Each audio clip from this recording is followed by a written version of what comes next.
सर्वप्रथम इस संगोष्ठी में सबका स्वागत है। विचार विमर्श की परंपरा भारत की पुरानी परंपरा रही है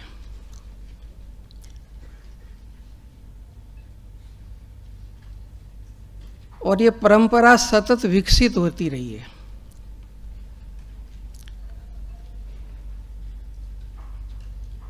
प्राचीन काल से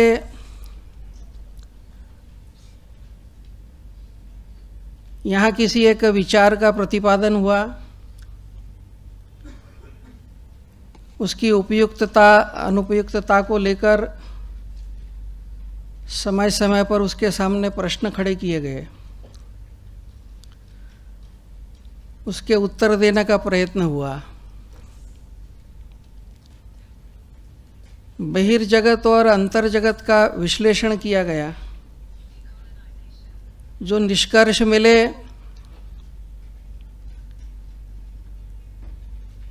उन्हें संकलित और एक दिशा देने का प्रयत्न किया और काल के प्रभाव में अगर कोई निष्कर्ष निरुपयोगी था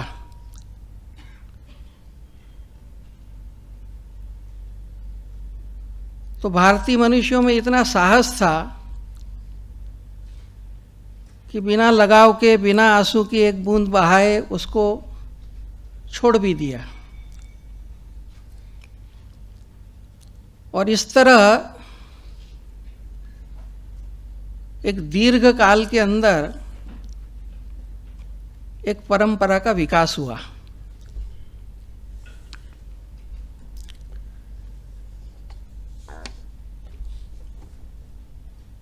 लेकिन अपने यहाँ कहते हैं कि जिस भी अस्तित्व में चेतना है उसका एक स्वभाव है कि वो यथा स्थिति में कभी नहीं रहता है।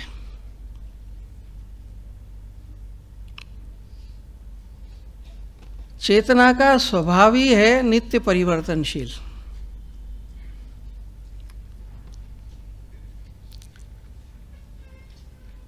और जब कोई चीज परिवर्तित होती है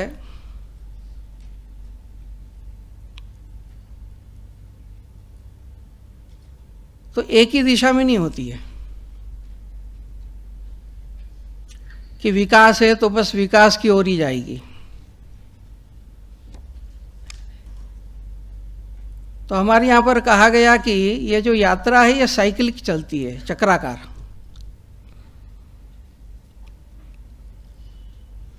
और चक्राकार चलती है तो उतार भी आते हैं और चढ़ाव भी आते हैं।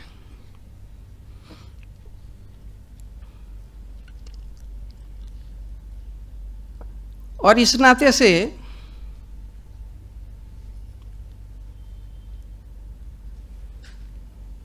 एक सतत प्रक्रिया चलती रहती है। हमारे यहां पर कहा गया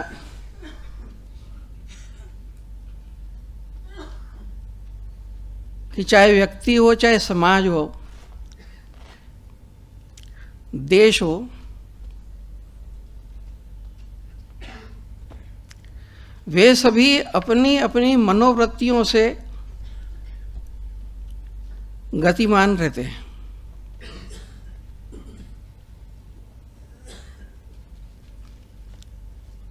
और इसलिए हमारी परंपरा में इसे दैवी और आसुरी संपदा का संघर्ष कहा गया।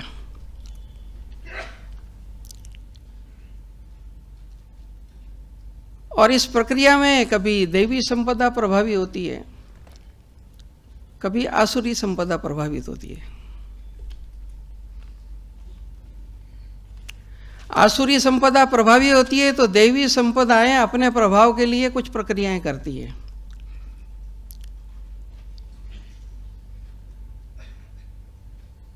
कमोबेश जो हमारे ऋषियों ने विश्लेषण कहा था, दुनिया में कोई भी चिंतनशील व्यक्ति उसी निष्कर्ष की ओर जाता है। आधुनिक समय में विश्व के इतिहास को जिन्होंने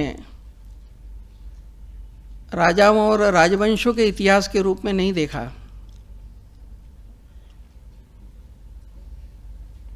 अपितु ये संस्कृतियों और सभ्यताओं का इतिहास रहता है।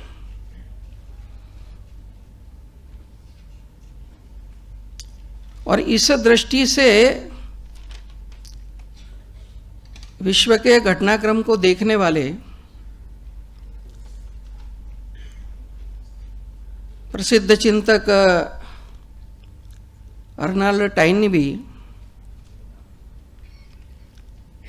तो टाइनबी ने एक बार यह विश्लेषण किया था कि कभी कभी ऐसा होता है कि कोई सभ्यता किसी दूसरी सभ्यता पर आक्रमण करती है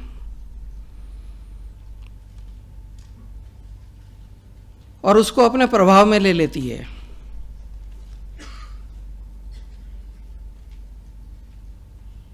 और तब उस पराजित सभ्यता की व्यवस्थाओं, लोगों, मानस के ऊपर विजय प्राप्त की हुई सभ्यता हावी होने लगती है, और तब उस व्यवस्था के मूल्य, व्यवस्थाएं सब टूटने लगती है। और एक समय ऐसा आता है कि जब संपूर्ण विनाश की स्थिति का संकट खड़ा हो जाता है, तब ऐसे समय जो पराजित सभ्यता है उसका जो मूल तत्व है उस तत्व से प्रेरणा लेकर के फिर से अपनी व्यवस्थाएं स्थापित करने के लिए एक समूह खड़ा होता है। उसके लिए टाइनबे ने शब्द प्रयोग किया क्रिएटिव माइनॉरिटी। वो लोग थोड़े रहते हैं, सर्जनात्मक अल्पसंख्यक यह वर्ग उस प्रेरणा को लेकर के फिर से पुनर्स्थापित करने की प्रक्रिया को प्रारंभ करता है।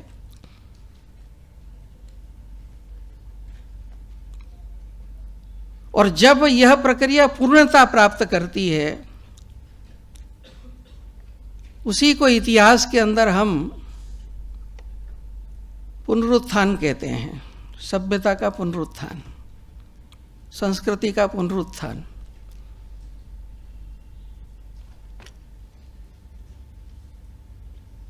और भारत में यह प्रक्रिया युगों से चली आई है। आज इस विमर्श में पहली बार विचार करने के लिए नहीं हम बैठे हैं। विगत युग में अनेकों बार ऐसी स्थितियां आई हैं जब इस देश का दर्शन, संस्कृति, जीवन मूल्य से भिन्न प्रकार के जीवन मूल्य, मान्यताएं हावी हुई। उसका पुराणों में आसुरी साम्राज्य के रूप में वर्णन होता है, धर्म के ह्रास के रूप में वर्णन होता है। उस समय समाज में कैसा पतन की स्थिति उत्पन्न होती है उसके चित्रण मिलते हैं। और तब ऐसे समय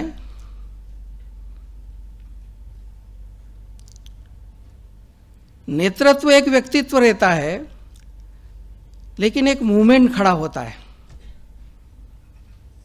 उसको धर्म स्थापना की प्रक्रिया कहा, और पुराणों में इसको हम अवतारवाद के रूप में देखते हैं। पूरे अवतारवाद का चित्रण आप देखेंगे तो फिर से धर्म, संस्कृति, सभ्यता, इसको रिवाइव करना, युगानुकूल उसको स्थापित करना, यही प्रक्रिया रही है। और इसलिए इतिहास में अनेकों ऐसे प्रसंग आए जिसको मात देकर के यह देश फिर से खड़ा हुआ। आज जिस विषय पर हम चर्चा करने के लिए बैठे हैं,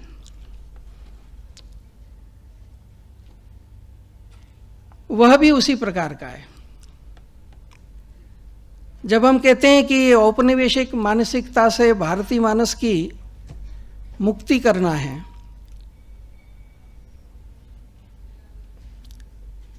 तो वही पुराना प्रसंग मानो आज के समय में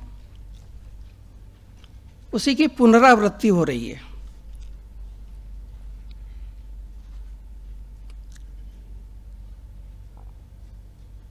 तो इसका मार्ग क्या रहेगा? कई बार उस मानस से मुक्ति होनी है तो जिसने प्रभावित किया है उसको क्रिटिसाइज करना, यही मानो एक उपाय है। यह प्रक्रिया ज्यादा चलती है।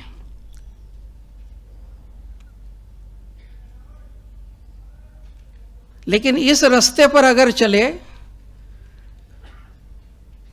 तो अगले 100 साल भी हम कोशिश करते रहेंगे तो भी मुक्त नहीं हो पाएंगे।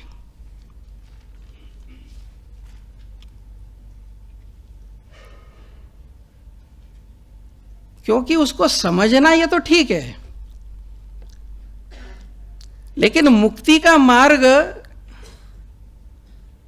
केवल उसको क्रिटिसाइज करना नहीं है, उसका विश्लेषण करना नहीं है।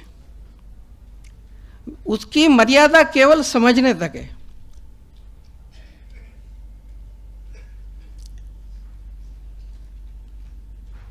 और इसलिए मुझे याद आता है कि 1921 में रविंद्रनाथ टैगोर का एक भाषण हुआ था।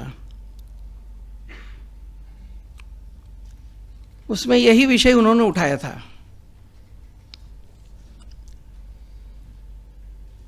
उन्होंने कहा था कि ये जो ब्रिटिश आक्रमण हुआ है इसको हम केवल इतने सीमित अर्थ में न देखें कि ये कोई साम्राज्य के लिए या कोई अपनी कॉलोनी बनाने के लिए या यहाँ के रिसोर्सेज को लूटने के लिए।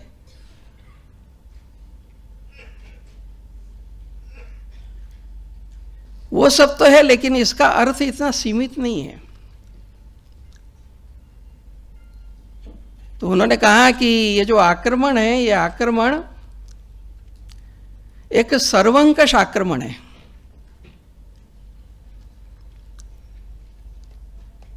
ये हमारी व्यवस्था को, हमारे मूल्यों को, यहां तक कि हमारी आत्मा को भी प्रभावित कर देगा। और इसका मुकाबला करने के लिए धनुष बाण लेकर के आप इसके पीछे अगर दौड़ते रहेंगे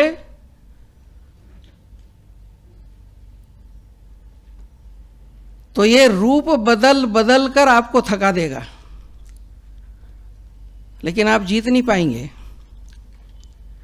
आज आपको ये अंग्रेज के रूप में दिखाई दे रहा है, कल आपको किसी और रूप में दिखाई देगा, परसों किसी भारतीय के रूप में भी आपको ये दिखाई दे सकता है। आप दौड़ते दौड़ते थक जाएंगे, तो फिर उपाय क्या है? तो रविन्द्रनाथ ने कहा, अपनी आत्मा का साक्षात्कार। जितना अधिक आप अपनी आत्मा को जानेंगे, भारत की आत्मा, भारत का चिंतन, इसको जितना अधिक आप जानेंगे उतने प्रमाण के अंदर इसका प्रभाव अपने आप कम होता जाएगा।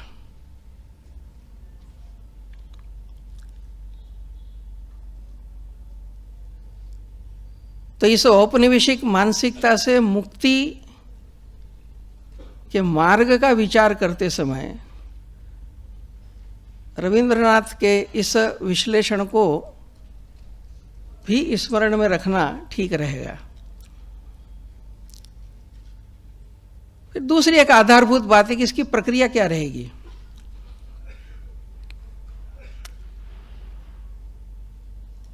तो हमारे यहाँ महर्षि पतंजलि का योग सूत्र है।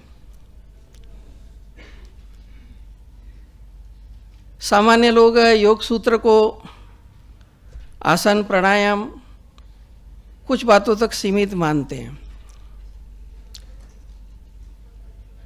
योग सूत्र मोस्ट साइंटिफिक ग्रंथ है। उसमें महर्षि पतंजलि का एक सूत्र अद्भुत सूत्र है। इस संपूर्ण ब्रह्मांड के हर फॉर्म के अंदर, वो फिजिकल हो, चाहे मेंटल हो, चाहे स्पिरिचुअल हो, कोई भी हो, हर स्थान के ऊपर यह सूत्र लागू होता है। महर्षि पतंजलि कहते हैं, सूत्र ऐसा है कि क्रम अन्यत्वम परिणाम अन्यत्वे हेतु।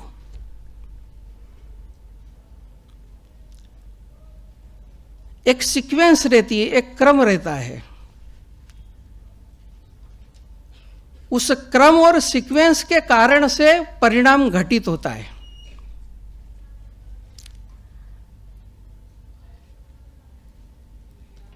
तो भिन्न भिन्न परिणाम जो होते हैं, उसका जो हेतु है, कारण है, वो उसका क्रम है।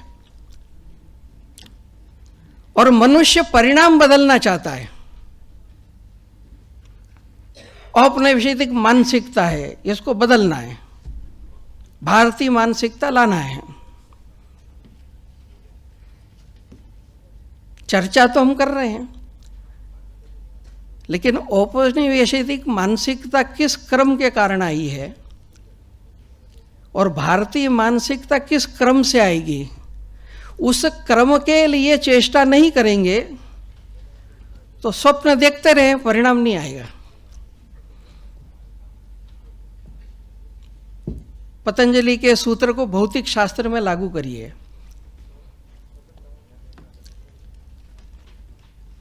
मुझे हाइड्रोजन गैस चाहिए,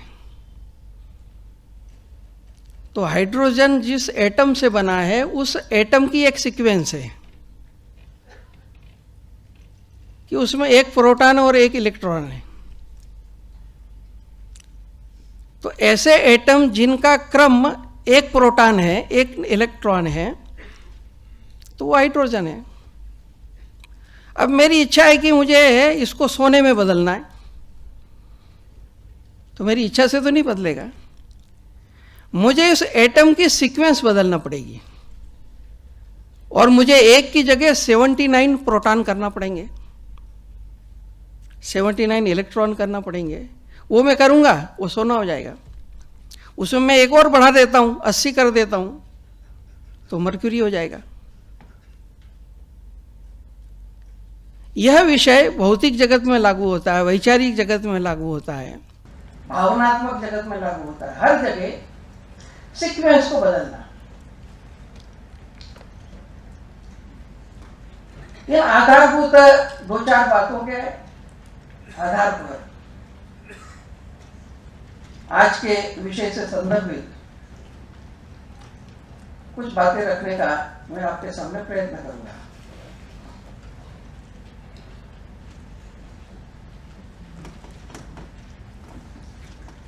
अब आज का जो विषय है, ये पुराना विषय है और इस विषय में गांधीवादी चिंतक धर्मपाल जी ने काफी चिंतन भी किया, काफ़ी दस्तावेजों के अध्ययन भी किए और बहुत कुछ उसके बारे में लिखा और बोला। यहाँ के पुनरुत्थान ट्रस्ट ने और धर्मपाल जी के सारे वाङ्मय को हिंदी में 10 खंडों में, गुजराती में 11 खंडों में प्रकाशित भी किया है। तो पूर्व प्रधानमंत्री चंद्रशेखर कि धर्मपाल जी से मित्रता थी, तो जब भी देश की किसी समस्या की चर्चा चलती थी दोनों के बीच में, तो धर्मपाल जी हमेशा कहते हैं कि पिछले 200 साल में क्या हुआ, इसको जरा देखो। तो एक दिन चंद्रशेखर जी ने कहा कि धर्मपाल जी, जो भी विषय निकालो, जब भी बात करो, आप एक ही राग गाते हैं हमेशा कि 200 साल को देखो, दुनिया कहाँ की कहाँ पहुँच रही है, आप इस 200 साल का पीछे ही नहीं छोड़ रहे। तो धर्मपाल जी ने कहा कि मैं इसलिए कहता हूँ कि जब तक ये 200 साल समझोगे नहीं,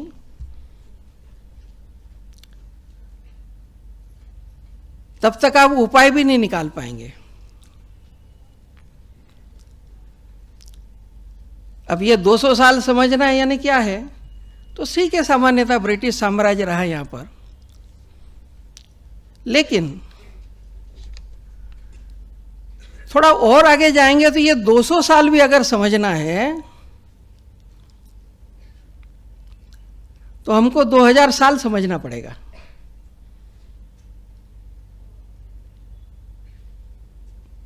यूरोप के पिछले 2000 सालों को समझे बिना ये 200 साल भी समझ नहीं सकते।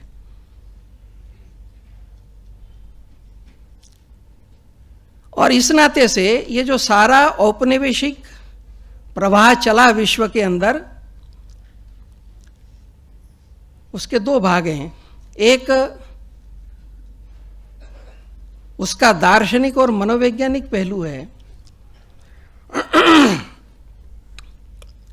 और दूसरा यूरोप की भौगोलिक, ऐतिहासिक और सामाजिक अवस्था।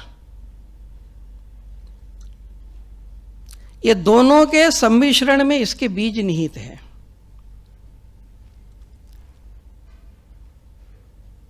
दो 2000 साल की बात मैं इसलिए कह रहा हूं कि 2000 साल के पहले समूचे विश्व में,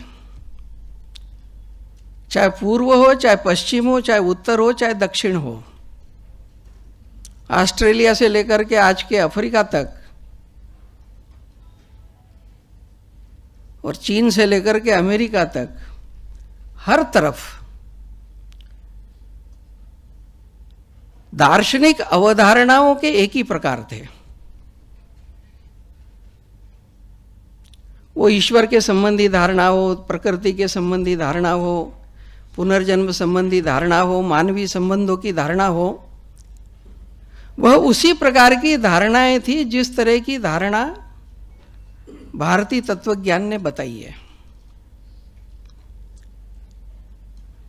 और इसलिए बिफोर क्रिश्चियनिटी, बिफोर सेमेटिक मजहब, सारे विश्व का दार्शनिक धरातल एक भिन्न प्रकार का था। और इसलिए सभ्यताओं के संबंध, समाजों के संबंध, जीवन के व्यापार का एक नमूना था। इसमें एक मूलभूत और मौलिक बदल जो आया, वो सेमेटिक मजहबी जीवन दृष्टि से आया। और इसलिए जो औपनिवेशिक मानसिकता की हम चर्चा करते हैं, उसका प्रारंभिक बीज यह सेमेटिक मजहबी अवधारणा है।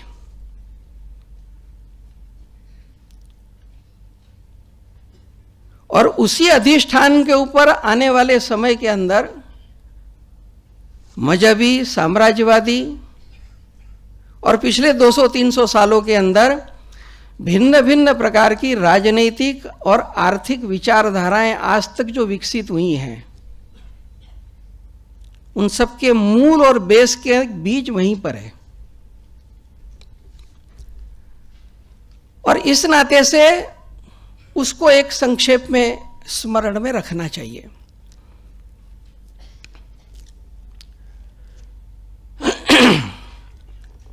इस सेमेटिक मजहबी दृष्टि ने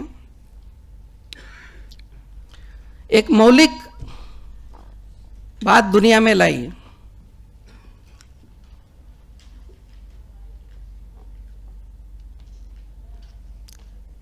कि दो तत्व हैं, और ये दो तत्वों के बीच में कंटिन्यूअस संघर्ष है। कोई पॉइंट ऐसा नहीं जहां ये मिले। वो फिर क्रिश्चियनिटी में गॉड और सैटन कहते होंगे, इस्लाम में उसको अल्लाह और शैतान कहते होंगे। लेकिन ये जो दो तत्व है, ये दो तत्वों का एक कंटिन्यूअस संघर्ष है।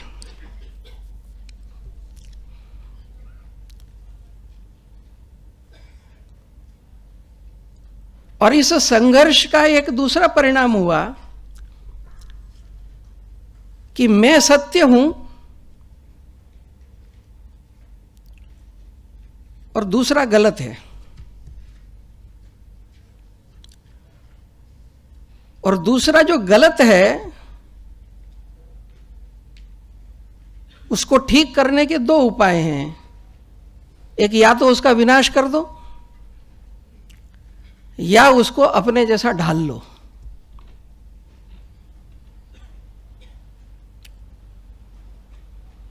और इसलिए मजहबी प्रक्रिया के अंदर जब यह सिद्धांत लागू हुआ तो पूरा यूरोप का इतिहास देखेंगे, आपको ये दिखाई देगा। ईसाइयत जब चली और यूनान को, रोम को जीता, तो टाइनवी के अमेरिका में 4 भाषण हुए थे। उसकी एक पुस्तक छपी है, क्रिश्चियनिटी अमंग वर्ल्ड रिलीजन्स। उसमें अंत में एक घटना का उल्लेख करता टाइनवी कि जब रोम को जीत लिया तो रोम की जो सीनेट थी उसके आगे वहाँ की यज्ञ वेदी थी, विजय देवता का पुतला था, मंदिर थे। जीतने के बाद जो फादर था वो सेना लेकर के इन सब प्रतीकों के विनाश के लिए आता है, तोड़ने के लिए। तो रोमन सीनेट का जो चीफ व्हिप था सिमेकस, टाइनवी कहता है कि सिमेकस ने उसको कहा कि क्यों तोड़ रहे हो इसको, तुम जीत गए, ठीक है, राज करो, पर यह संस्कृति है, एक पुरानी परंपरा है, इसका क्यों विनाश करते हो? तो उसने कहा नहीं, फॉल्स गॉड और फॉल्स प्रतीक, इसका अस्तित्व रहने नहीं दिया जाएगा। और उसको तोड़ा उन्होंने। और जब तोड़ रहे थे तो टाइनवी लिखता है कि सिमेकस ने एक वाक्य कहा कि ठीक है, हम हार गए, तुम जीत गए हो, तुम तोड़ रहे हो, लेकिन it is impossible that so great a mystery should be approached by one road only. उसने कहा यह असंभव है कि एक जो अनाकलनीय तत्व है उसको तुम एक ही रास्ते से जा सकते हो। टाइनवी ने कहा कि उसके प्रश्न का तार्किक उत्तर नहीं दिया, उसको पीटा गया। और पिछले 2000 साल के अंदर इसका उत्तर नहीं दिया गया है। उसके मूल में हम देखेंगे तो ये एक बात है, यही जो सतत संघर्षशील द्वैत का सिद्धांत है, यह जीवन के सब क्षेत्रों के अंदर यूरोप में आरोपित हुआ।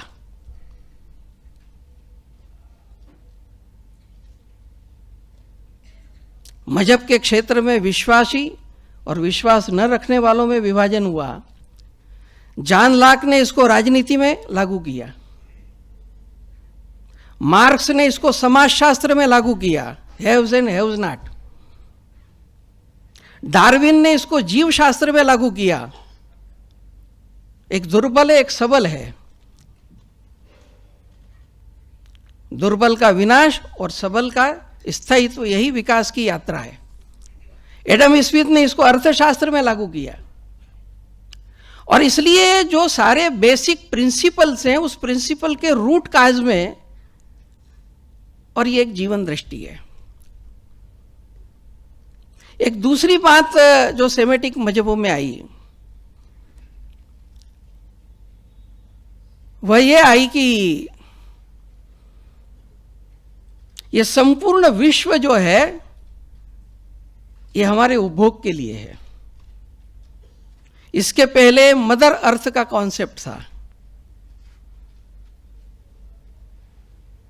लेकिन ओल्ड टेस्टामेंट का जो पहला जेनेसिस है, जिसमें 7 दिन के अंदर भगवान ने दुनिया बनाई, वो कहता है कि 5 दिन में संपूर्ण विश्व बनाया। समुद्र, पहाड़, झरने, खनिज, पशु, पक्षी, ये संपूर्ण विश्व बनाया। 6ठे दिन स्त्री और पुरुष को बनाया।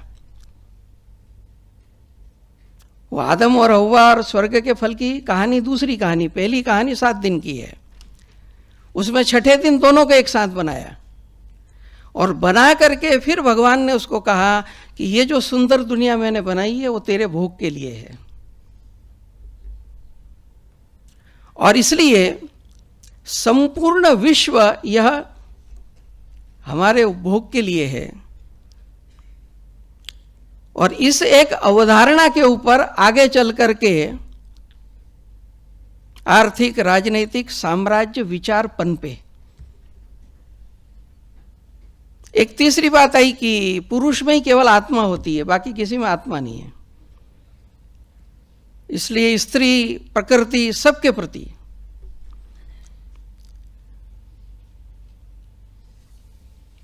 और इस कारण से हम देखते हैं कि संपूर्ण जो इतिहास है यह अपनी समृद्धि के लिए अकूत शोषण का, अन्यों के विनाश का, और यह इतना गहरा था कि अच्छे अच्छे विद्वान भी इसमें सुर मिलाते थे।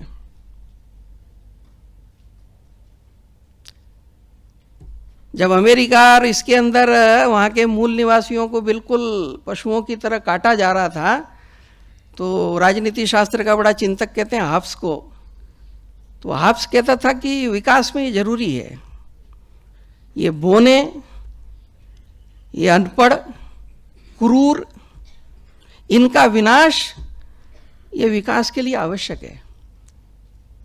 डार्विन के भी कमोबेश इस प्रकार के विचार थे। और इस नाते से हम देखेंगे, जब मैं कहता हूं कि 2000 साल पीछे जाना पड़ेगा, तो उसके रूट काज ये हैं। दूसरा, यूरोप की ऐतिहासिक पृष्ठभूमि, जो आज का यूरोप बना और जिसमें जो ताकतें बनी, तो मूलतः तो वाइकिंग लुटेरे थे, और इसलिए लुटेरे और राजाओं का संबंध स्वाभाविक रहता था। कहीं पे भी जाके लूट सकते हो, एक टैक्स का हिस्सा देना खाली, और सब वैलिड, और उसको राज्य में प्रतिष्ठा भी प्राप्त। और इस नाते से सारा यूरोपीय इतिहास अगर देखेंगे तो हमको ध्यान में आएगा। दूसरा, वहाँ की भौगोलिक परिस्थिति थी, संसाधन नहीं थे, जीवन बहुत जटिल था, और इसलिए जैसे ही ताकत आई हाथ में, शस्त्रों का विकास हुआ, और उस विकास के साथ लगभग ये उपनिवेशवाद की कहानी 15वीं शताब्दी से प्रारंभ होती है, आज के समय की। 1492 में पोप ने एक बुल दिया, सारी दुनिया को 2 हिस्सों में बांटा, आधा पुर्तगाल को, आधा स्पेन को, और फिर एशिया, अफ्रीका, इन सब क्षेत्रों के अंदर यूरोपीय दल के दल शस्त्रों को लेकर के आगे की ओर गए,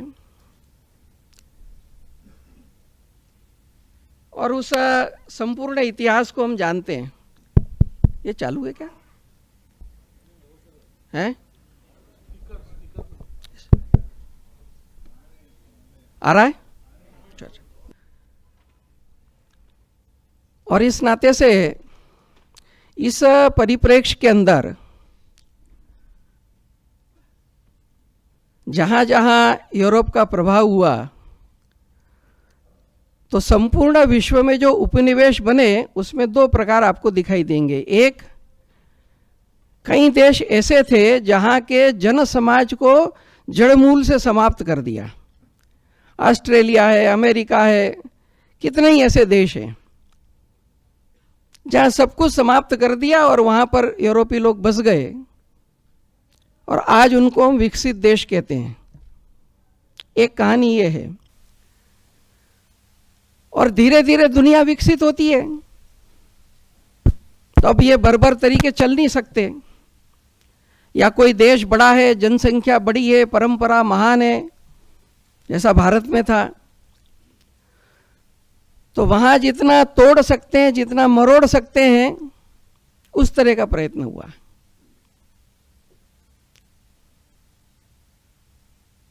और इस संपूर्ण प्रक्रिया में से यह औपनिवेशिक रचनाएं खड़ी हुई,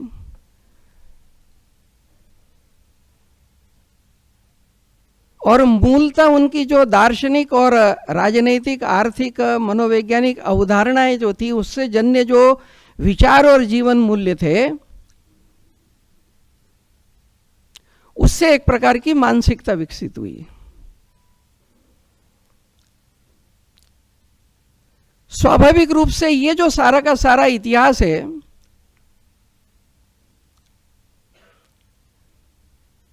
वह भारत से भिन्न है। भारत के लोग भी बाहर गए, ऐसा तो नहीं कि यूरोप के लोग ही गए।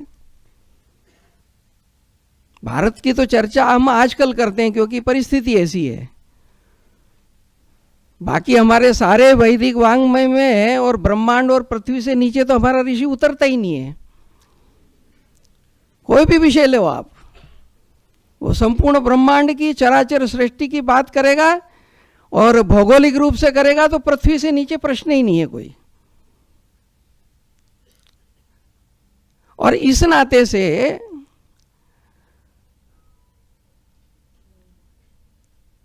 हमारे लोग स्वाभाविक रूप से बाहर गए। इसलिए स्वदेशो भुवनत्रयम कर्णवंतो विश्वमार्यम, तो कर्णवंतो विश्वमार्यम कमरे बैठ के थोड़ी कहा उन्होंने, तो सारी दुनिया में गए। तो गए ये भी, लेकिन इनके जाने की कहानी कुछ और कहानी कहती है, और यूरोप के जाने की कहानी कुछ और कहानी कहती है। विवेकानंद जी एक वाक्य में वर्णन करते थे कि इस्लाम या यूरोप विश्व में जहां जहां गए, अपने पीछे पीछे रक्त और आंसुओं की नदी बहाते गए, और भारतीय जब जब जहां गए, अपने पीछे पीछे शांति और संतोष का संदेश देते गए। भारतीय जहां गए, उन्होंने कभी किसी का विनाश नहीं किया। जो जहां था वहां से उसको कुछ ऐड किया और उसको ऊपर उठाया। कंबोडिया पे गए तो वहां खेती सिखाई, कपड़ा बुनना सिखाया। सारे साउथ ईस्ट एशिया से लेकर के दुनिया के किसी देश की कहानी देखेंगे तो सभ्यता, संस्कृति, कला, वाणिज्य, खेती, हर विषय के अंदर हर समाज को कुछ न कुछ दिया। और ये कहानी आज तक चली आ रही है। विवेकानंद जी जब शिकागो में धर्म महासभा में भाषण दिया तो उन्होंने यही कहा कि इस विश्व में किसी भी कारण से कोई भी प्रताड़ित हुआ तो उसको, मैं उस धरती से आया हूं जिसने उसको आश्रय दिया। और इसलिए दोनों उदाहरण दिए कि जब यहूदियों का रोमनों ने मंदिर ध्वस्त किया और उनको विस्थापित किया, तो उसको जगह हमारे देश ने दी। जब अग्नि पूजक पारसियों को इस्लाम ने खदेड़ा तो उसको आश्रय मेरे देश ने दिया। और ये कहानी आज तक चली आई। हम 1947 में आज़ाद हुए, इजराइल हमसे 1 साल बाद 1948 में आज़ाद हुआ। आज़ाद होने के बाद इजराइल की गवर्नमेंट ने विश्व में फैले हुए यहूदियों को आह्वान किया कि सदियों के बाद अपना देश हमको मिला है, इसको बनाने के लिए आप यहाँ आइए। हम तो अपना शहर छोड़कर जाने में 4 बार सोचते हैं। 1800 साल से दुनिया के देशों में जो यहूदी बस रहा था,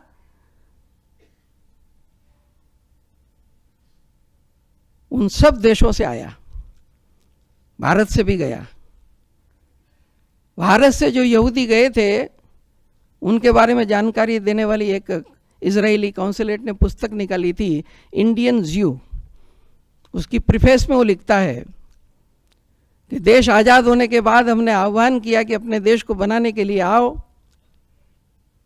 और तब विश्व के 104 देशों से, 104 देशों से 1.5 मिलियन, 15 लाख यहूदी 104 देशों से आया।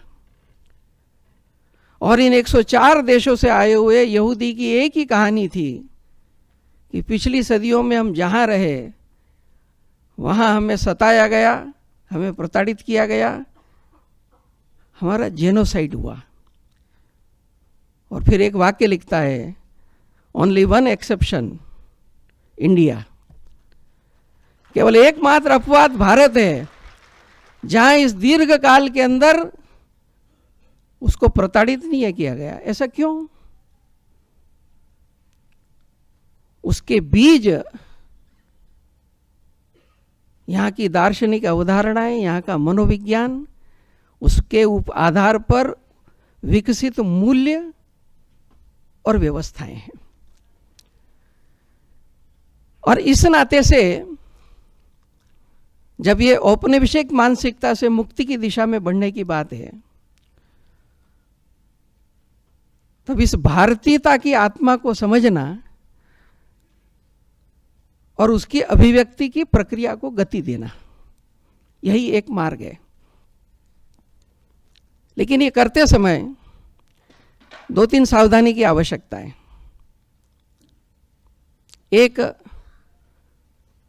एक स्वाभाविक होता है कि जब हम किसी चीज को बदलना चाहते हैं तो एक प्रतिकार का भाव रहता है, और जब उसमें चिंतन चलता है तो जिसको बदलना है उसका सब कुछ खराब है, इस तरह का एक मन विकसित होता है। और अपना सब कुछ अच्छा है, इस तरह का भी मन विकसित होता है। इसलिए हमारे यहाँ की हर चीज की वैज्ञानिकता, ये एक भाव चलता है। और ऐसा भाव जब चलता है तो शौच जाने के बाद हाथ को 7 बार धोना चाहिए कि 21 बार धोना चाहिए, इसके ऊपर भी पांडित्यपूर्ण ग्रंथ हमारे यहाँ बने हैं।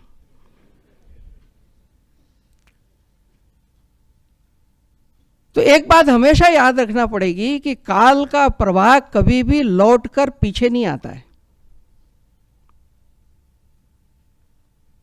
इसलिए जो पीछे था वो वैसा का वैसा घटित होगा, ये संभव नहीं है। और इसलिए दूसरी जो बात है इसमें एक सावधानी रखने की है कि पुराना सब कुछ अच्छा है और नया सब कुछ खराब है, यह मन नहीं रहना चाहिए। और इसलिए दीनदयाल जी एक शब्द प्रयोग किया करते थे कि परिवर्तन का मार्ग कैसा हो, क्योंकि हमारे यहाँ तो पूरा अस्तित्व एक दूसरे से जुड़ा है, तो विश्व भी जुड़ा है तो एक दूसरे पर प्रभाव होगा ही। तो दीनदयाल जी सूत्र कहते थे कि जो बाहर का है उसको देशानुकूल करके लेना, और जो देश का है उसको युगानुकूल करके लेना। इस एक प्रक्रिया को और लेकर के आगे की ओर बढ़ना पड़ेगा।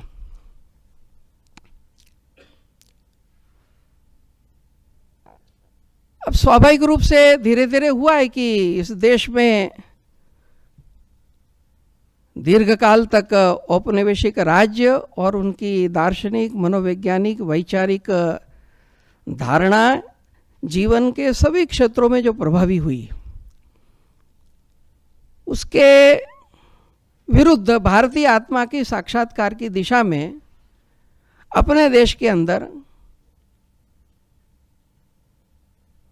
पिछले 100-150 वर्षों के अंदर अनेकों महापुरुषों ने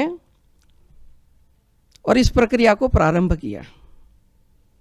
राजनारायण बोस होंगे, श्री अरविंद होंगे, विवेकानंद होंगे, सावरकर होंगे,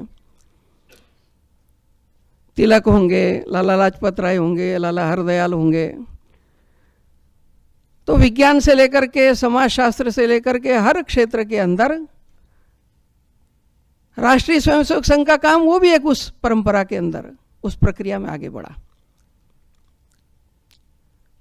और धीरे धीरे प्रतीकात्मक रूप में इस भावधारा का जहां भी कुछ प्रभाव होता है तो कहीं ना कहीं एक संदेश ऐसा जाता है कि देश मानो औपनिवेशिकता से मुक्ति की ओर कुछ कुछ बढ़ने लगा है।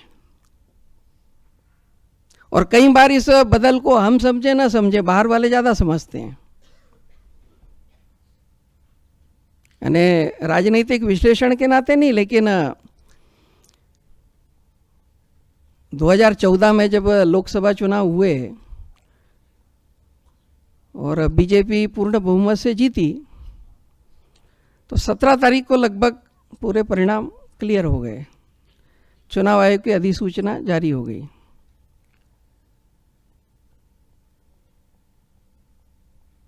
अब बीजेपी एक पॉलिटिकल पार्टी है और राजनीति में चुनाव होते हैं तो एक सरकार जाती है, दूसरी सरकार आती है, स्वाभाविक है। लेकिन पूर्ण बहुमत से आई और फिर बीजेपी है तो उसका संबंध आरएसएस से, आरएसएस है तो उसका संबंध एक विचार से जिसके उद्गम के स्रोत ये उपनिवेशवाद में नहीं है। तो भारतीय जनमानस में पॉलिटिकल विजय, लेकिन कहीं ना कहीं भारतीय जनमानस के सोच में कुछ बदल आया है। तो इस विषय का भारत में अनेक ढंग से विश्लेषण हुआ होगा। कोएलिशन युग समाप्त हुआ, 30 साल बाद एक पार्टी की सरकार आई, वगैरह वगैरह कई तरह से विश्लेषण हुए होंगे। लेकिन जिनके कारण से आज इस सभागार में हम सब विचार करने के लिए बैठे हैं, उन्होंने इसको किस रूप में लिया। तो 17 के परिणाम के बाद ब्रिटेन का जो अखबार है गार्जियन, 18 तारीख का, और गार्जियन ने अपना एक एडिटोरियल लिखा और 18 तारीख के एडिटोरियल की पहली लाइन थी कि today 18 May 2014 may well go down in history as the day when Britain finally left India.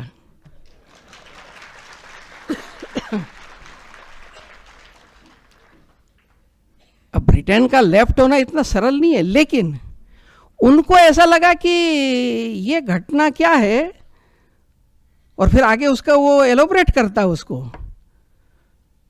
कि आज़ादी के बाद चलता तो सब रहा, लेकिन ब्रिटेन ने जिन बातों के द्वारा सब कॉन्टिनेंट को रूल किया था, कमोबेश वही चल रहा था। और इसलिए मैंने कहा कि यह एक धीरे धीरे आज हम एक परिवर्तन की प्रक्रिया के संक्रमण काल में खड़े हैं। इन बातों के आधार पर, और जैसा अपने इस विषय सूची के अंदर फलक काफ़ी व्यापक है, प्रस्तावना के अंदर इस 2 दिन के विमर्श के विषयों के फलक हमारे सामने रखे गए हैं। मुझे लगता है कि इस भारतीय तत्व चिंतन की अवधारणाएं और युगानुकूल परिवर्तन की व्यावहारिकताएं, इन सब बातों का विचार करते हुए देश भर के अंदर एक विमर्श को आगे बढ़ाने की आवश्यकता है। और उस दृष्टि से जो विषयों का फलक है उसके बारे में एक किसी पुस्तक में जैसे अनुक्रमणिका रहती है, उसी तरह से संकेत रूप में 2-4 बातें कहते हुए मैं अपनी बात पूरी करूंगा।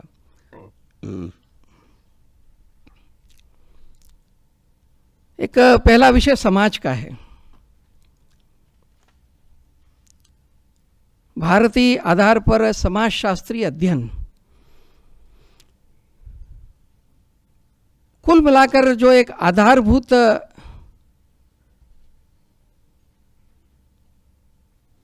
यूरोप और हमारे यहाँ परिवर्तन है कि यूरोप के समाजशास्त्री चिंतन का बिल्डिंग ब्लॉक इंडिविजुअल है। इसलिए व्यक्ति की स्वतंत्रता, उसका सुख, उसके राइट्स, ये सुप्रीम है। और इस अधिष्ठान के ऊपर फिर आगे की सारी रचनाएं विकसित होती हैं। वो फैमिली हो, वो क्लब हो, वो सोसाइटी हो, वो इसमें से खड़ी होती हैं। और इसका स्वाभाविक परिणाम है कि अगर मेरे सुख के साथ एडजस्टमेंट नहीं है तो वो रचना टूट जाती है। और इसलिए संपूर्ण यूरोपीय जगत में आजकल nuclear family, single parent family की प्रॉब्लम खड़ी हुई है। हर विषय के अंदर भारतीय समाजशास्त्रीय अध्ययन के अंदर बिल्डिंग ब्लॉक जो है वह परिवार है। और इसलिए जैसा मैंने कहा कि एक पश्चिम का दार्शनिक अधिष्ठान है जिसके आधार पर वहाँ का समाजशास्त्र, वहाँ का राजनीति शास्त्र, वहाँ का अर्थशास्त्र, वहाँ का विज्ञान के विविध विषय ये शुरू में विकसित हुए। उसी तरह से भारत का भी एक दार्शनिक अधिष्ठान है जो यहाँ के समाजशास्त्र, अर्थशास्त्र, राजनीति शास्त्र, विधि, कला, नाट्य, संगीत सब के अंदर व्यक्त है। उस अधिष्ठान का हमेशा हमको स्मरण रहे और वह अधिष्ठान है कि भारत में मूल तत्व एक है और वह एक ही विविध हुआ है। और इसलिए एकदम विरोधाभासी दिखने वाली चीजों का समन्वय भी किसी एक केंद्र पर हो जाता है। हमारे अभी सुर भी है, असुर भी है, उनका झगड़े भी चलते हैं, लेकिन ब्रह्म तत्व नाम का एक ऐसा तत्व है कि जिसमें सुर भी मिल जाता है, जिसमें असुर भी मिल जाता है, जिसमें स्त्री भी मिल जाती है, जिसमें पुरुष भी मिल जाता है, जिसमें नपुंसक भी मिल जाता है। इसलिए एक ही विविध है, एक फंडामेंटल है हमारा। और एक ही अगर विविध है तो वह परस्पर आश्रित है, परस्पर अवलंबी है, परस्पर सहयोगी है। इसलिए संघर्ष यह स्वाभाविक स्थिति नहीं है।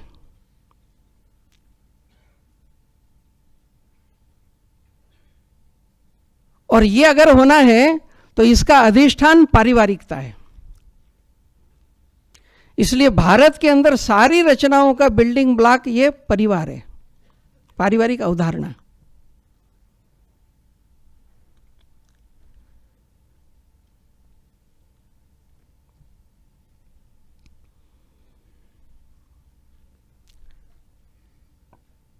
और एक ही अगर अनेक हुआ है तो ये जो अनेक है इसकी स्वाभाविक विकास यात्रा पूर्णता की ओर है।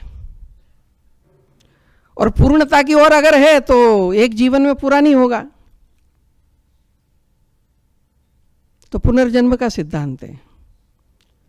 लेकिन पुनर्जन्म जो है ये भी कोई इच्छानुसार नहीं है, ये भी गवर्न बाय सम रूल्स। और वह रूल जो है वो लॉ ऑफ कर्म है। और इसलिए सारा जो व्यवहार शास्त्र है वो स्वयं का हो, घर का हो, समाजों का हो, परस्पर के संबंधों का हो, उसका जो नियामक है वह धर्म है। इस धर्म के आधार पर जो जीवन मूल्य विकसित हुए, जो व्यवहार विकसित हुए, वही धीरे धीरे परंपराएं बनती हैं, विशेषताएं बनती हैं। और उसी प्रवाह को हम संस्कृति कहते हैं। और इसलिए भारतीय संस्कृति की विशेषता के नाम से जितनी भी लक्षण बताए जाते हैं उन सब का अगर आप विश्लेषण करेंगे तो उसके मूल के अंदर हमारी ये दार्शनिक अवधारणा दिखाई देगी। और यही जो बेस है ये हमारे यहाँ के सारे विभिन्न शास्त्रों के अंदर व्यक्त हुआ है। और इसलिए जब हम कहते हैं कि औपनिवेशिकता से मुक्ति, तो मुक्ति का मार्ग है कि भारतीयता से युक्ति होना, युक्त होना। और उससे युक्त होना है तो यह चीज कैसे उसमें व्यक्त हो, उस दिशा में प्रयत्न होना। और इस नाते से बहुत सी बातों का समाधान इन अवधारणाओं में हमको मिलेगा।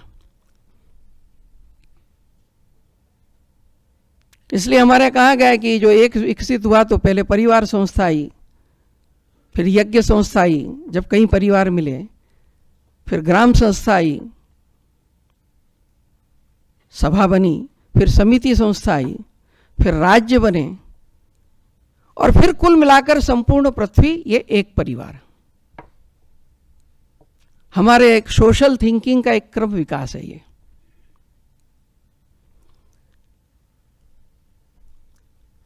और इसलिए आज अगर हम विचार करेंगे कि आज सारी दुनिया के अंदर जो कॉन्ट्राडिक्शंस हैं, भिन्न भिन्न रूस 15 टुकड़े क्यों हुआ? क्योंकि एथनिक आइडेंटिटी भिन्न भिन्न साथ में जी नहीं सकती थी।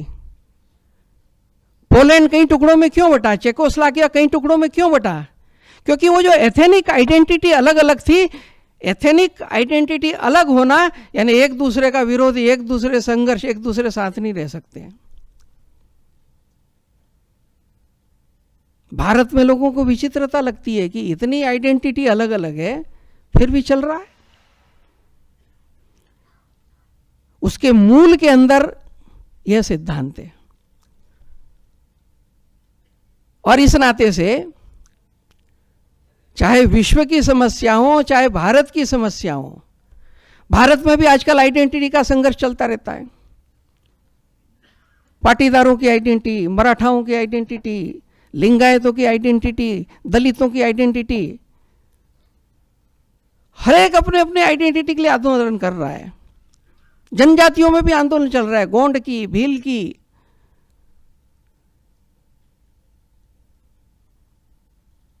हमारे कहा कि आइडेंटिटी का संकट कहाँ है? क्यों? क्योंकि जब एक से ही सब निकले हुए हैं तो कोई किसी का विनाश नहीं है। और इसलिए हमारे पूर्वजों ने एक सिद्धांत दिया कि 3 शब्द हैं हमारे यहां पर: अस्तित्व, अस्मिता और अहंकार। अंग्रेजी में आपको कहना हो तो isness, MNIST and ego. Isness तो मस्ट है, बिना अस्तित्व के क्या होगा? और इसलिए मनुष्य, संप्रदाय, जाति, समाज, देश, यही नहीं, बॉडी का एक सेल भी जो है वह अपने अस्तित्व के लिए सचेष्ट रहता है, उसमें कुछ बुरा नहीं है। और हर एक अस्तित्व की एक अस्मिता है, एक एमनेस है, वो भी बुरा नहीं है। प्रॉब्लम खाली तब होती है जब ईगो जुड़ जाता है उसके साथ। और जैसे ही ईगो जुड़ता वैसे ही एलियनेशन प्रारंभ होता है। मैं और वो अलग, मैं ऊंचा वो नीचा, मैं सुपर वो लोअर। ये संप्रदायों में, ये मजहबों में, ये समाजों में, ये देशों में ये स्टार्ट होता है। हमारे पूर्वजों ने कहा अस्तित्व रहे, अस्मिता सबकी रहे, इसलिए विविधता रहे, लेकिन अहंकार बीच में ना आए। और बीच में अहंकार ना आए तो क्या करना? अपने अस्तित्व और अपनी अस्मिता का पूर्ण सम्मान करते हुए भी अपने से ऊपर के अस्तित्व और अस्मिता के साथ संबंध को समझना मूलतः तो है ही वो। और इसलिए व्यक्ति अपने से बड़े वृत्त में परिवार के साथ जुड़ता है। परिवार कुल के साथ, जाति के साथ, जाति और इकाई के साथ, वो और इकाई के साथ, वो और इकाई के साथ। और इसलिए मुझे लगता है कि आज संपूर्ण विश्व के अंदर वो लैंग्वेज से लेकर हर प्रकार की आइडेंटिटी के जो संघर्ष, उससे अगर बाहर निकलना है, इस संपूर्ण समाजशास्त्री चिंतन के अंदर इस भारतीय अधिष्ठान पर विचार करने की आवश्यकता है। एक दूसरा एक विषय है कि अर्थशास्त्र है, राजनीति शास्त्र है, विधि शास्त्र है। इन सब का भी डेवलपमेंट पिछले 200-300 वर्षों की जो राजनीतिक आर्थिक विचारधाराओं में जो उत्पत्ति हुई, जिसका अधिष्ठान मैंने पहले विवेचन किया, तो स्वाभाविक रूप से, और जब वे जातियां चली और विश्व के संपूर्ण संसाधन अपने कब्जे में लेना है, तो उन आर्थिक विचारधाराओं के मूल आधार दिए गए।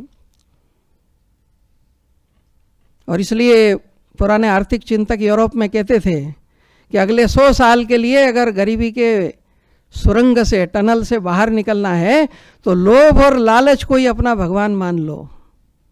दया, करुणा, ये सारी फालतू बातें इनको छोड़ दो। यही वो मार्ग है जिससे आप गरीबी के बोगदे से बाहर निकल सकते हो। और इसलिए शोषण ये उसका एक अधिष्ठान बना। और वह प्रक्रिया, मनुष्य थोड़ा सभ्य होता है तो भाषा थोड़ी बदल जाती है, प्रवृत्ति मूलतः वही रहती है। अभी अभी एक किताब आई है, ग्लोबल पैरासाइट्स। परोपजीवी पौधे हम देखते हैं कि उसकी खुद की कोई ताकत नहीं रहती है, वो दूसरे पेड़ को चूस चूस करके बड़ा होता है। तो ये जिन जिन ने उपनिवेश बना है तो उसका उसने वर्णन किया कि ये सारे के सारे ग्लोबल पैरासाइट से हैं और इनका समूचा जीवन, इनका समूचा विकास ये संपूर्ण विश्व के शोषण पर है। समय बदलने के साथ इनकी टेक्निक, शब्दावली बदलती गई। किसी समय रिलीजन के रूप में किया, किसी समय इंपीरियलिज्म के रूप में किया, किसी समय कॉलोनीज के रूप में किया, और आजकल वर्ल्ड बैंक, IMF और WTO के रूप में कर रहे हैं। कहानी के अंदर मूलतः कोई अंतर नहीं है। और इसलिए जिस अर्थशास्त्र का अधिष्ठान लोभ, लालच और शोषण रहेगा, वह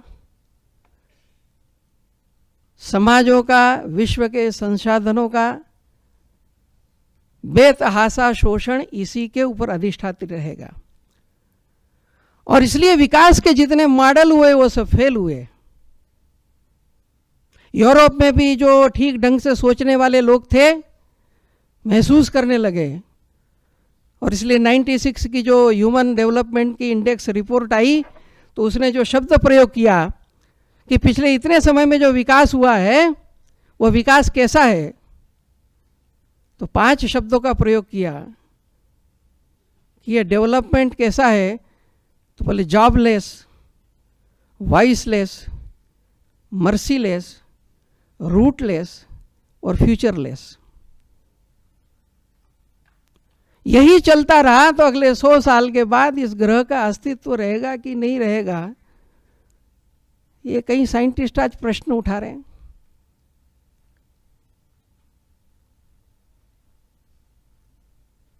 क्यों?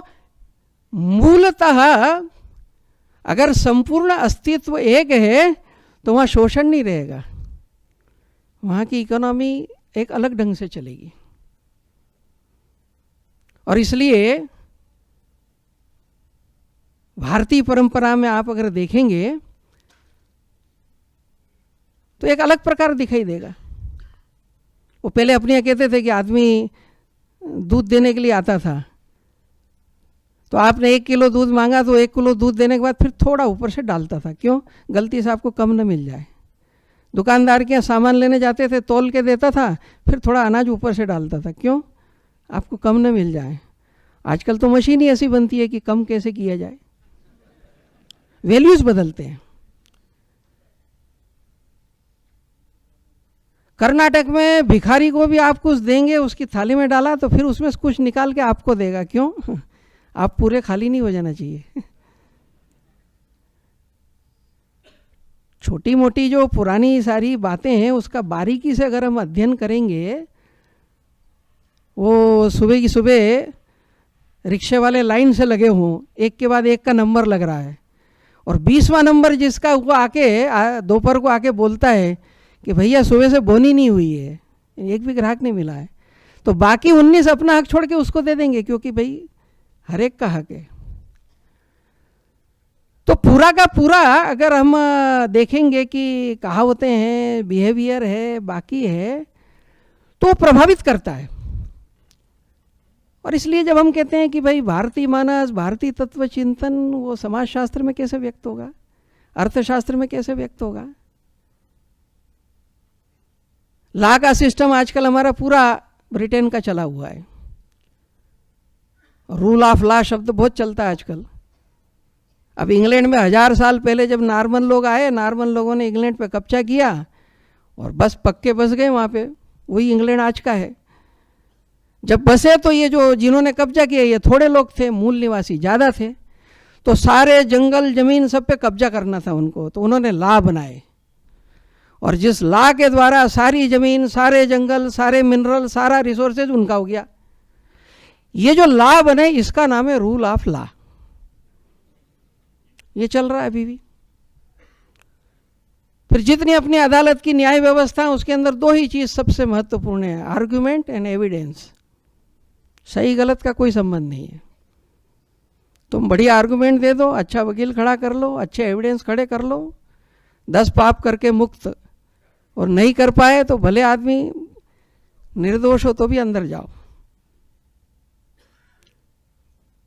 और फिर एथिक्स का संबंध है कि नहीं, विवाह पूर्व साथ रहना चाहिए कि नहीं रहना चाहिए, बड़ा आजकल बहस चलता है अपने आप में, समलैंगिक संबंधों से लेकर न जाने कितनी बात पर बुद्धिजीवी बहस करता है।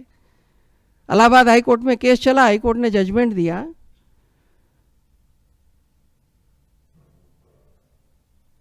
कि विवाह पूर्व अगर कोई स्वेच्छा से साथ रहना चाहते हैं तो कानूनी दृष्टि से कुछ गलत नहीं है, लेकिन एक वाक्य उसमें लिख दिया, लेकिन नैतिक दृष्टि से ठीक नहीं है। तो नैतिकता का विधि से कोई संबंध है कि नहीं है?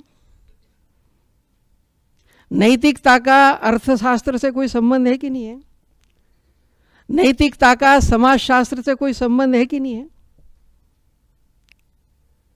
और इसलिए जब हम कहते हैं तब उसका आधारभूत विषय यह है, रचनाएं शायद वो पुरानी नहीं होंगी, अभिव्यक्तियां पुरानी नहीं होंगी, नए शायद प्रतिमान बनाने पड़ेंगे, लेकिन मूल अवधारणा का संदर्भ यहां पर है। पर्यावरण का भी ऐसे ही विषय है। समस्याएं खड़ी होने लगी और पर्यावरण का चिंतन और प्रकृति से संबंधों का चिंतन पश्चिम में बढ़ने लगा। ज़्यादा पुराना नहीं है। 1962 में और राचेल कार्सन्स की किताब बाजार में आई, साइलेंट स्प्रिंग करके, और उसने वर्णन किया कि वायुमंडल में कुछ ऐसे जहरीलापन आ गया है कि पक्षियों की कुछ प्रजातियां विलुप्त हो गई। उस पुस्तक ने बड़ी धूम मचा दी यूरोप के अंदर, और जैसा यूरोप में है कि जैसे ही संकट खड़ा होता है सेमिनार चालू करता है। तो प्रकृति के बचाव का एक अभियान चला, वहाँ पर सेमिनार होने लगे। 8 साल उनको लगे ये समझने के अंदर, और 1970 के अंदर पहला अर्थ डे मनाया, पृथ्वी दिवस, पृथ्वी को बचाना है, और उसके लिए एक अवार्ड दिया, वो राचेल कार्सन्स को दिया। फिर थोड़ा चिंतन आगे बढ़ा और 1972 में क्लब ऑफ रोम की एक किताब आई, लिमिट्स ऑफ ग्रोथ।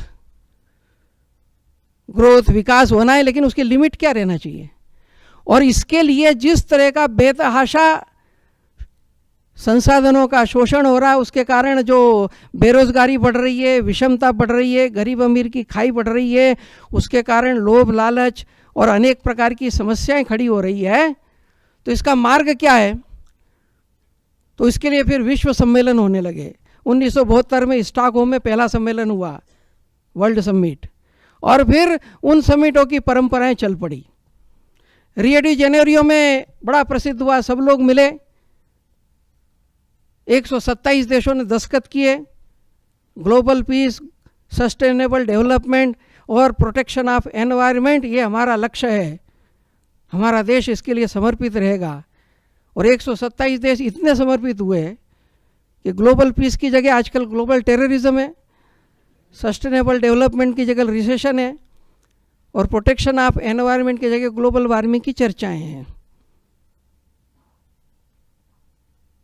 तो कोई कोई कहते हैं कि ये वर्ल्ड समिट भी आजकल बोले फेस्टिवल हिपोक्रेसी जैसा हो गया है। यह विश्व शांति, विश्व बंधुत्व एक ऐसा लक्ष्य है जिसकी ओर 2 कदम मानव समाज आगे बढ़ता है तो लक्ष्य 4 कदम पीछे चला जाता है। क्यों? उन्होंने कहा कि सस्टेनेबल डेवलपमेंट अगर आपका सपना है तो उसकी पहली शर्त है सस्टेनेबल कंजम्पशन, और सस्टेनेबल कंजम्पशन तो पूरी लाइफ स्टाइल बदलना पड़ेगी, वैल्यूज बदलना पड़ेंगे, टेक्नोलॉजी बदलना पड़ेंगी, नीड्स बदलना पड़ेंगी, और मानव समाज करने को तैयार नहीं है। ऐसा कहते हैं कि समझ के परिवर्तन कर लो तो कम नुकसान से आसानी से हो जाता है, और नहीं तो प्रकृति तो करती है, लेकिन वो अधिक विनाश के साथ में परिवर्तन घटित होता है। हमारे यहां पर जो कहा गया, इस नाते से भारत में पर्यावरण की कोई समस्या नहीं थी। क्यों? हमें पृथ्वी डे बनाने की जरूरत ही नहीं पड़ी। क्यों? चर और अचर सृष्टि ये एक हम पहले से ही मानते आए हैं, और इसलिए नॉर्मल व्यवहार है यहाँ का। गाय को मां मानना, तुलसी को मां मानना, नदी को मां मानना, धरती को मां मानना, पशु की चिंता, पक्षी की चिंता, मछली की चिंता, सबकी चिंता, यह जीवन के व्यवहार का एक स्वाभाविक अंग है हमारे यहाँ का। और इस नाते से इस संपूर्ण संदर्भों के अंदर मुझे लगता है कि इन बातों की ओर विचार करने की आवश्यकता है। ऐसी भाषा का विषय है, वह केवल लैंग्वेज की बात नहीं है, उसके बहुत गहरे भी अर्थ हैं। हमारे यहाँ पर कहा गया है नाद ब्रह्म, ये संपूर्ण उत्पत्ति यह शब्द से हुई है। और इसलिए एक जप सूत्रम करके पुस्तक है स्वामी प्रत्यगात्मानंद की, उसमें वो कहते हैं कि the science of sound holds the key the mysteries of this universe, its construction, its regulation and its control।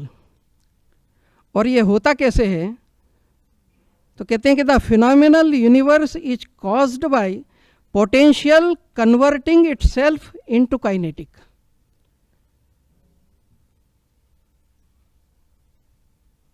और इस नाते से हम देखते हैं कि यूरोपीय भाषा शास्त्रियों का जब संस्कृत के साथ में संपर्क आया, और तब ये भाषा विज्ञान का विषय जो है वह थोड़ा ज़्यादा विकसित हुआ, और प्रारंभिक अनेक लोगों ने और यहाँ की अनेक विशेषताओं को देखा।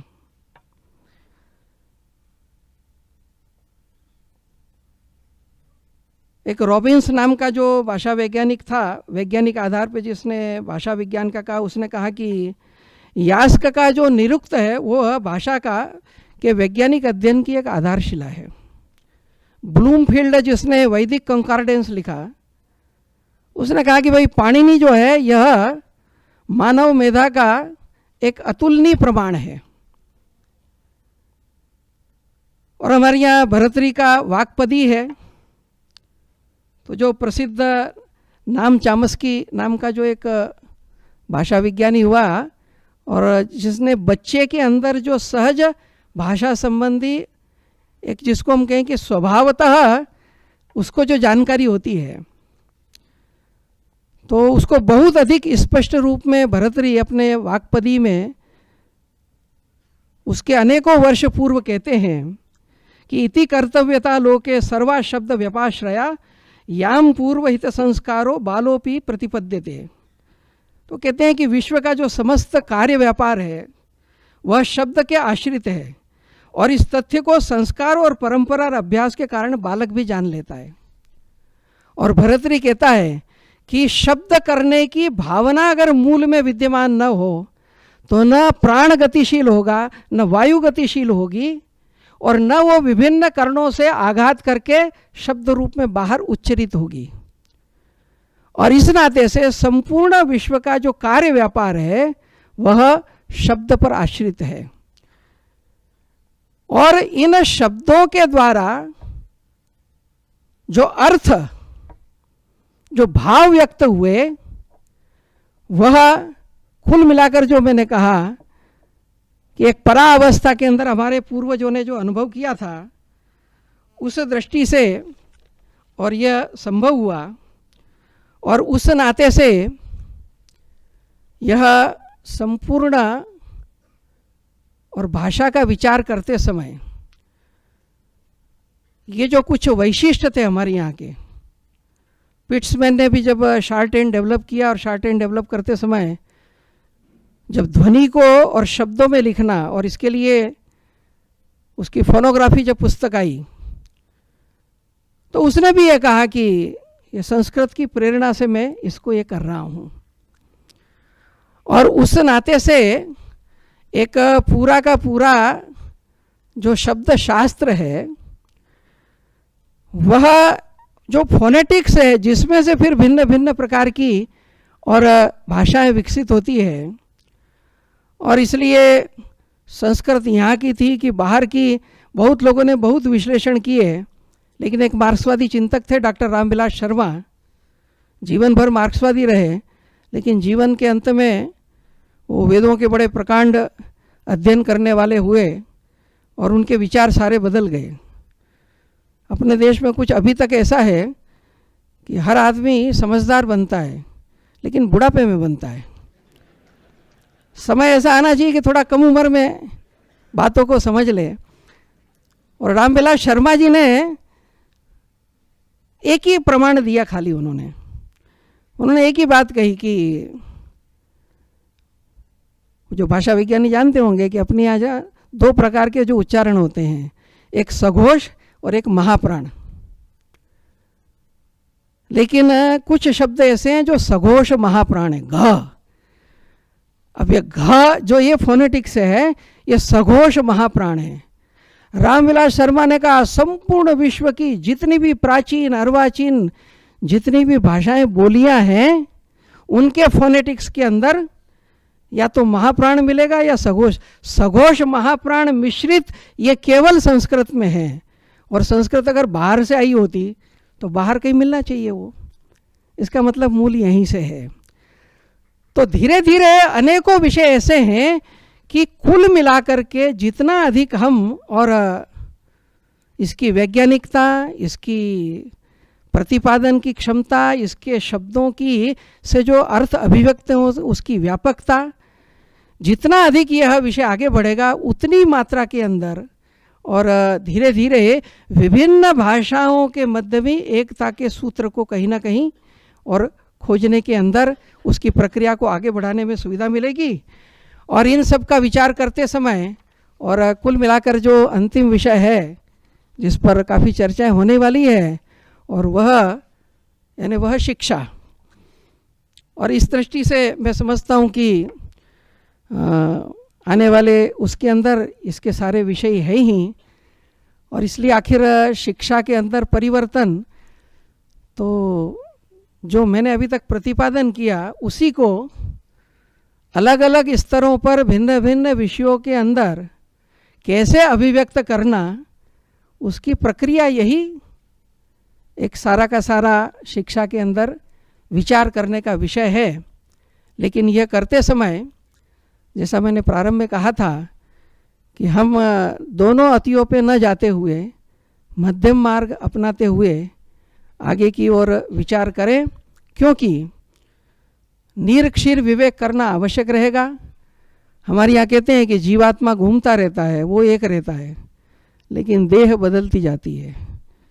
उस जीवात्मा को व्यक्त करने के लिए पुरानी देह लाने के प्रयत्न में, पर जीवात्मा आएगी तो व्यवहार बदल ही जाने वाला है। शंकराचार्य भारती के उत्तर का देने के लिए परकाया प्रवेश किया राजा के शरीर में अमरुक में, तो मरा राजा जीवित हो गया। देह तो वही था, लेकिन सोच और बिहेवियर उसका कुछ विचित्र लग रहा था मंत्रियों को कि ये वो नहीं है जो पहले वाला राजा था। तो वही बॉडी रहते हुए भी आत्मा बदल गई, तो व्यवहार बदल गया।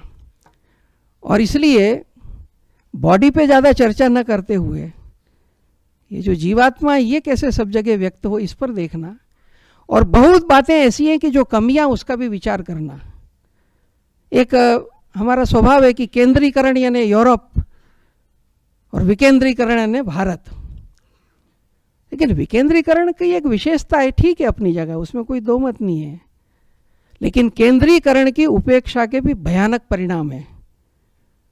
ये ठीक है हमारा गांव एक रिपब्लिक था, चार्ल्स मेटकाप ने भी बड़ा गुणगान किया उसका, और एक चिंतकों की फौज चली थी उस समय, जिसने कहा कि आत्मनिर्भर स्वावलंबी एक दूसरे से जिसका कोई संबंध नहीं ऐसे रिपब्लिक है। यद्यपि ऐसा था नहीं, एक दूसरे से संबंध नहीं है, लेकिन इस पर अतिरेकी भार देने से सेंट्रली शक्तिशाली सत्ता की हमने उपेक्षा की, उसका परिणाम हुआ कि 1000 साल तक गुलामी भोगना पड़ी। और इसलिए इतिहास का एनालिसिस करते समय तत्वतः हमारी जो बातें हैं वो आज के युग के अंदर किस रूप में व्यक्त होगी। गांव एक परिवार था, लेकिन अभी जो प्रवाह अर्बनाइजेशन का चल रहा है, या गुजरात के अंदर ही जितना % अर्बनाइजेशन हो रहा है, हो सकता है अगले 10 साल के अंदर 70% पॉपुलेशन अर्बनाइज हो जाए। तो ग्राम एक परिवार, इसका क्या होगा? तो ग्राम और शहर का प्रश्न नहीं, पारिवारिक मूल्य के अभिव्यक्त होने का है। जब गांव एक परिवार कहते थे, तो शहर बनेगा तो कॉलोनी एक परिवार लाना पड़ेगा, अपार्टमेंट एक परिवार लाना पड़ेगा। कॉन्सेप्ट्स में मूल प्रश्न है कि ढांचे के अंदर ये कैसे चीज़ें आए, वैल्यूज के अंदर।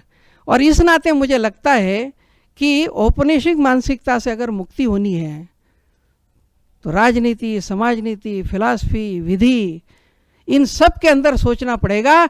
और यहाँ से लेकर के शब्दों की दुनिया साहित्य, स्वरों की दुनिया संगीत, रंगों और रेखाओं की दुनिया चित्रकला, मूर्तिकला, और भाव और भंगिमाओं की दुनिया नाट्य, इन सब के अंदर यह भारतीय तत्व चिंतन, यहाँ के गीतों में, यहाँ के संगीत में, यहाँ के नाट्य में, यहाँ की अभिव्यक्तियों के अंदर, यहाँ के साहित्य में, कविता में, उपन्यासों में, इन सब के अंदर यह भारत की आत्मा जितनी व्यक्त होती जाएगी, उतने प्रमाण के अंदर औपनिवेशिक मानसिकता अपने आप होगी। उसकी बहुत सोचने की जरूरत नहीं है।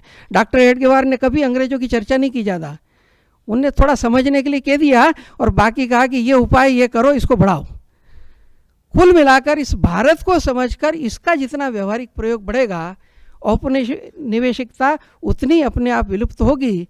और क्रम अभी प्रारंभ हो गया है, दुनिया भी बदल रही है। दुनिया के भी अनेकों चिंतक आज विज्ञान से लेकर हर क्षेत्र के अंदर, वो जेम्स जीन्स होंगे, कापरा होंगे, वो टालबोट होंगे, वो इरविन श्रोडिंगर होंगे, वहाँ से लेकर के और थियोडोर रोजे के, चाहे पर्यावरण के क्षेत्र हो, चाहे समाजशास्त्र के क्षेत्र में हो, या शूमेकर जैसे अर्थशास्त्र में स्मॉल इज ब्यूटीफुल वाले लोग हों, ये सब लोग भी एक तरह से इस भारतीय चिंतन की ओर आ रहे हैं। मुझे लगता है कि अपना ये 2 दिन का सेमिनार इस विषय को आगे बढ़ाने के अंदर और हम सबको प्रेरित करेगा। ईश्वर हम सबको इसकी सामर्थ्य दे। आप सबने इतने धैर्य से सुना और निर्धारित समय से मैंने 15 मिनट ज़्यादा ले लिए, इसलिए आपसे माफ़ी मांगता हुआ मैं अपनी बात पूरी करता हूँ।